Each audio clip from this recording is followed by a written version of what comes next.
Hello everyone, welcome to my YouTube channel. If you are new, please like and subscribe my channel. Today I will explain 10th class geography first chapter resource and development. Firstly, I will explain the definitions of resource. The first is anything which can be used for satisfying the human needs is called resource.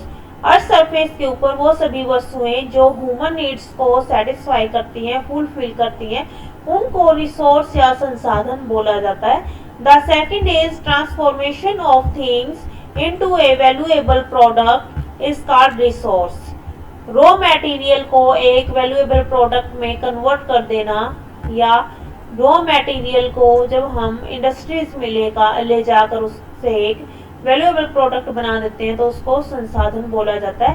Human being के लिए surface के ऊपर जो भी वस्तुएं हैं वो resource तब बन सकती है जब ह्यूमन बीइंग प्रॉपर इंस्टीट्यूशंस या टेक्नोलॉजी का यूज करके उनको एक वैल्यूएबल प्रोडक्ट में कन्वर्ट कर दे. फॉर एग्जाम्पल, जैसे ट्रीज हमारे लिए रिसोर्स कब होंगे जब हम टेक्नोलॉजी के बेस पर या इंडस्ट्रीज में ले जाकर उससे पेपर बनाए, बाउल्स प्लेट्स बनाए या फर्नीचर बनाए. तो जब भी ये वस्तुएं हमारे लिए बन जाएंगी उनको हम रिसोर्स या संसाधन कहते हैं. Role of humans in resource development, कि मानव की रिसोर्स डेवलपमेंट संसाधन विकास में क्या भूमिका है. Human are the main component of resource because all resources become resource only when they are put to use by human. Human being को resource का एक important component बोला जाता है क्योंकि human being ही फिजिकल एनवायरनमेंट से रॉ मटेरियल को लेकर उनको इंस्टीट्यूशंस और टेक्नोलॉजी की हेल्प से एक वैल्यूएबल प्रोडक्ट में कन्वर्ट कर सकता है. It is a human who transform natural things into A valuable product with the help of institutions and technology. कि जो ह्यूमन बीइंग है वो ही क्या करेगा, नेचुरल एनवायरनमेंट या फिजिकल एनवायरनमेंट से रॉ मटेरियल को लेकर उसको इंडस्ट्रीज में लेकर जाएगा और इंडस्ट्रीज में ले जाकर प्रॉपर टेक्नोलॉजी यूज कर उसको एक वैल्यूएबल प्रोडक्ट में कन्वर्ट कर देता है. इसीलिए ह्यूमन बीइंग को रिसोर्स डेवलपमेंट या रिसोर्स का एक इम्पोर्टेंट कंपोनेंट बोला जाता है. For example, human is converted trees into many useful forms like furniture. Leaves are used in making plates and bowls. कि ह्यूमन बीइंग ही ट्रीज को डिफरेंट फॉर्म में कन्वर्ट कर सकता है और उससे फर्नीचर बना सकता है. पत्तियों का या लीव्स का यूज प्लेट्स और बाउल्स बनाने में करता है. तो ये हमारे लिए संसाधन बन जाती है और इसीलिए ह्यूमन बीइंग को एक इम्पोर्टेंट कंपोनेंट बोला जाता है. Types of resources. There are two main types of resources. First is natural resources and second is human resources. Natural resources को फर्दर 4 पार्ट्स में डिवाइड किया जा सकता है. First is on the basis of origin, on the basis of exhaustibility, on the basis of ownership and last is on the basis of status of development. The first is on the basis of origin. उत्पत्ति के आधार पर संसाधनों को कितने भागों में बांटा जा सकता है या उत्पत्ति के आधार पर संसाधनों के कितने प्रकार हैं. There are two types of resources on the basis of origin. The first is biotic and second is abiotic. Biotic resources को जैव संसाधन भी बोला जाता है. Any life form that lives within nature is a biotic resource like human, animals and plants. जैव संसाधन या बायोटिक रिसोर्सेज उनको बोला जाता है जिनमें लाइफ होती है और ये जो सभी संसाधन है ये हमें नेचुरल एनवायरनमेंट में मिलते हैं जैसे human being, animals and plants. ये सभी लिविंग थिंग्स हैं तो इसीलिए इनको बायोटिक रिसोर्सेज बोला जाता है. सेकेंड इज एबायोटिक रिसोर्सेज जिनको अजैव संसाधन बोला जाता है. An abiotic resource is that which is available in nature but has no life like metals, rocks and stones. वो सभी संसाधन जिनमें लाइफ नहीं मिलती उनको अजैव संसाधन या एबायोटिक रिसोर्सेज बोला जाता है, जैसे मेटल्स, रॉक्स एंड स्टोन्स। इनमें लाइफ नहीं होती, इसीलिए इनको एबायोटिक रिसोर्स बोला जाता है। इस पिक्चर में आप देख सकते हैं कि जो ये संसाधन है, ये रिसोर्सेज हैं, ये लिविंग थिंग्स हैं और इसीलिए इनको बायोटिक रिसोर्स बोला जाता है। Next is on the basis of exhaustibility. The first is renewable resources, यानी कि समाप्यता के आधार पर संसाधनों को कितने पार्ट्स में डिवाइड कर सकते हैं, 2 पार्ट्स में डिवाइड कर सकते हैं, renewable resources and second is non renewable resources.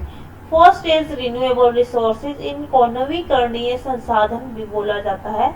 The resources which can B renewed or reproduced by physical chemical processes, वो सभी संसाधन जिनको रिन्यूड या रिप्रोड्यूस किया जा सकता है फिजिकल और केमिकल प्रोसेसेस के द्वारा, उनको नवीकरणीय संसाधन बोला जाता है। यानी कि वो संसाधन जिनको हम बार बार बना सकते हैं, उनको रीयूज कर सकते हैं, उनको रिन्यूएबल रिसोर्सेज बोला जाता है। For example solar and wind energy, water forest and wild life, ये ऐसे रिसोर्सेज हैं जिनको हम बार बार यूज कर सकते हैं, इसीलिए इनको रिन्यूएबल रिसोर्सेज बोला जा सकता है, या हम इनको रिप्रोड्यूस दोबारा से बना सकते हैं। The second is non renewable resources. These resources occur over a long geological time. These resources take millions of years in their formation. वो सभी रिसोर्सेज जिनको बढ़ने में काफ़ी लंबा जियोलॉजिकल टाइम, यानी कि इनको जियोलॉजिकल को बोला जाता है, भूवैज्ञानिक जो काल होता है, यानी कि अर्थ की एज से इसको मेजर किया जाता है कि इतने लंबे टाइम पीरियड लगा है, इनको मिलियंस ईयर्स लगे हैं और जिनकी फॉर्मेशन हो चुकी है। Some metals are recyclable and some fossil fuels can't be recycled and exhausted with their use. कुछ ऐसे मेटल्स हैं जिनको रिसाइकल किया जा सकता है, जैसे आयरन और, उसको बार बार हम यूज कर सकते हैं, लेकिन फॉसिल्स फ्यूल को हम एक बार यूज करने के बाद वो समाप्त हो जाते हैं और उनका रिसाइकल हम नहीं कर सकते। रिन्यूएबल रिसोर्सेज जैसे solar energy, wind energy, tidal energy, उनको हम बार बार यूज कर सकते हैं, बार बार उनका रिप्रोडक्शन कर सकते हैं। तो जिन वस्तुओं का या रिसोर्सेज का हम रिप्रोडक्शन कर सकते हैं उनको रिन्यूएबल रिसोर्सेज बोला जाता है।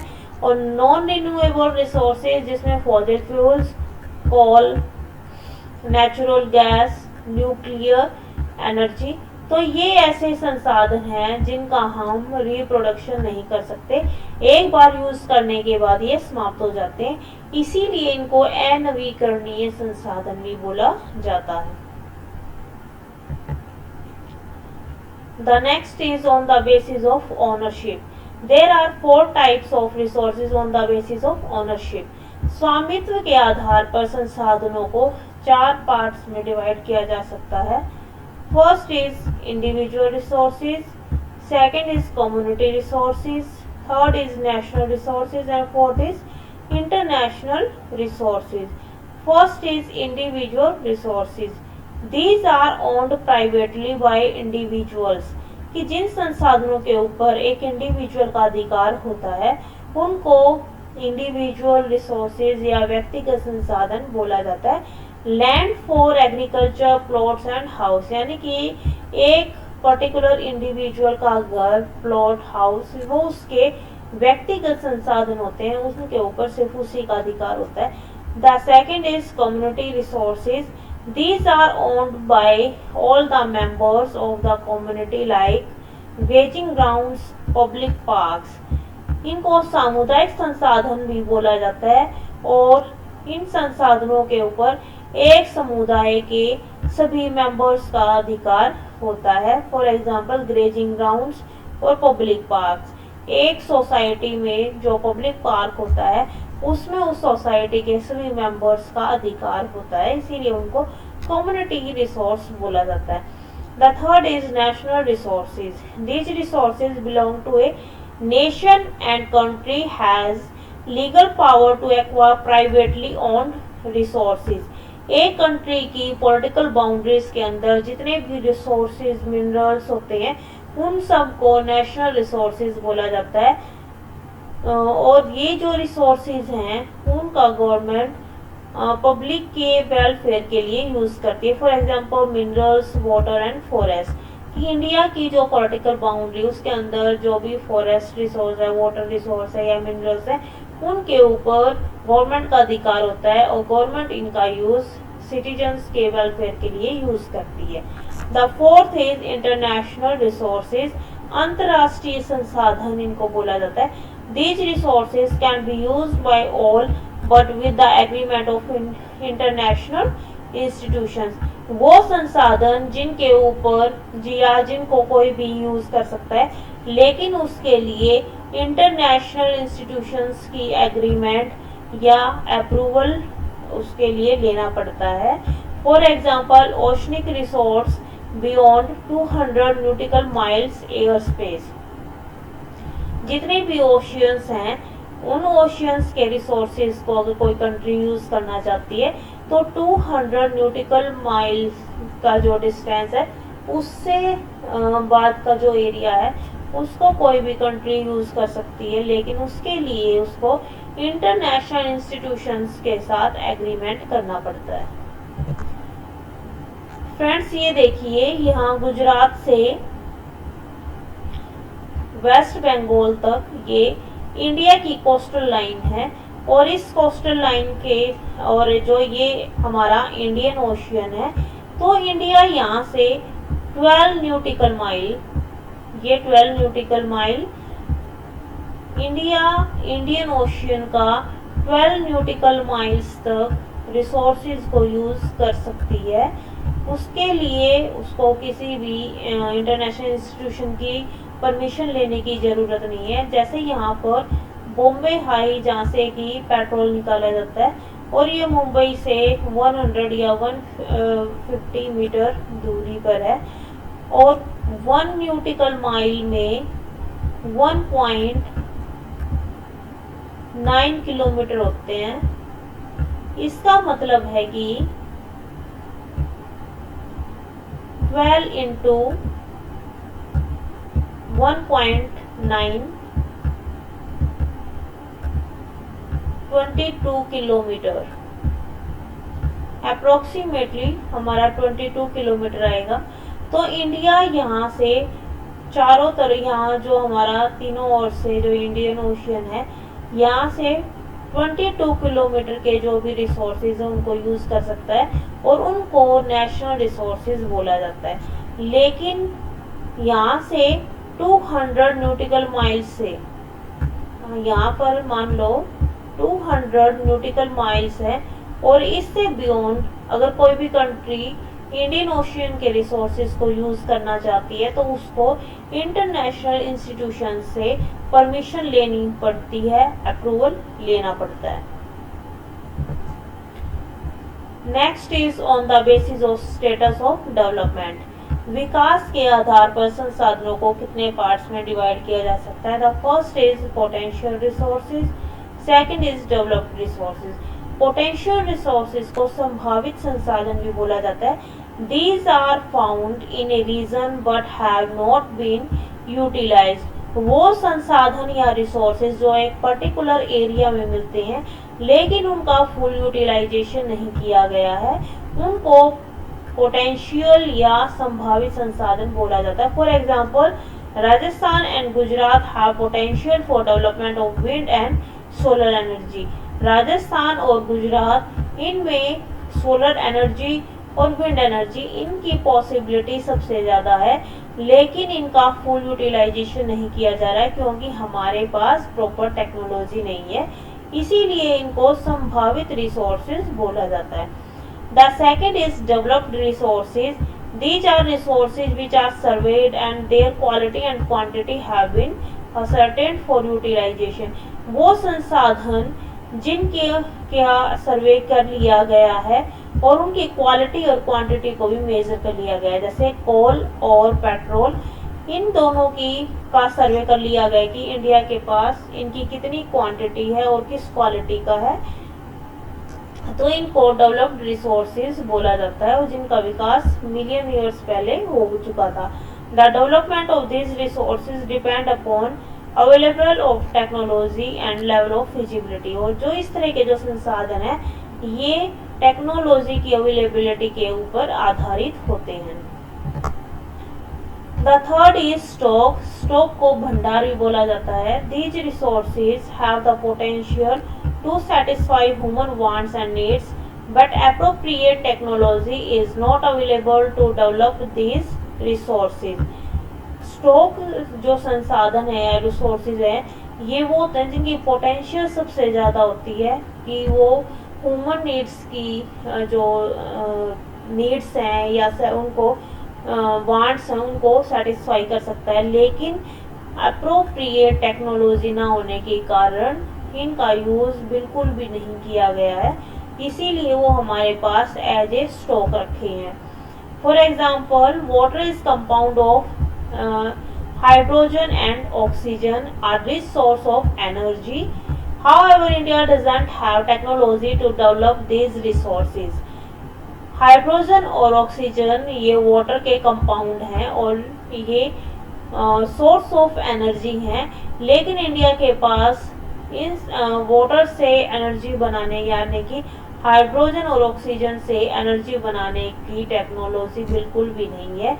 इसीलिए जो वाटर है वो हमारे लिए स्टॉक की तरह रखा है, यानी कि वो हमारे लिए स्टॉक है, हमने उसको यूज एनर्जी के लिए यूज नहीं किया है। The fourth is reserve resources. These are part of stock which can be put into use with the help of existing technology but their use has not been started. वो संसाधन जो stock का ही part है लेकिन इनको भी use नहीं किया गया है क्योंकि हमारे पास टेक्नोलॉजी नहीं है। इस मैप में आप देख सकते हैं ये सभी इंडिया की रिवर्स हैं, तो इन रिवर्स का जो वाटर है उसको हम अलग अलग कामों में यूज कर सकते हैं, लेकिन इसके लिए भी हमारे पास टेक्निक नहीं है और ये हमारे पास रिजर्व रिसोर्स की तरह है। Thanks for watching my video.